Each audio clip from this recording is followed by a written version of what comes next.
ومن حیث خرجت، جہاں سے بھی تم نکلو، فولی وجہک شطر المسجد الحرام، تو اپنا چہرہ مسجد حرام کی طرف کر لو، یعنی تمہارا دل وہیں اٹکا ہوا ہو.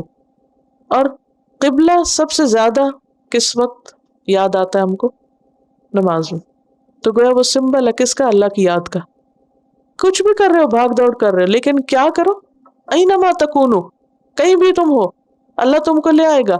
تو جہاں بھی تم ہو تمہارا رخ اور دھیان قبلے کی طرف ہو. کیوں؟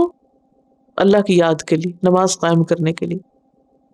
فَوَلِّ وَجْهَكَ شَطْرَ الْمَسْجِدِ الْحَرَامِ وَإِنَّهُ لَلْحَقُّ مِنْ رَبِّكَ، اور بے شک وہ حق ہے تیرے رب کی طرف سے ہے، اللہ کا حکم ہے یہ. وَمَا اللَّهُ بِغَافِلٍ عَمَّا تَعْمَلُونَ، اور نہیں ہے اللہ غافل اس سے جو تم عمل کر رہے ہو، جو بھی کرو گے اس کو پتا ہے. اب یہ بات دوبارہ آئی ہے، تکرار ہو رہی ہے، کس لیے؟ تاکید کے لیے.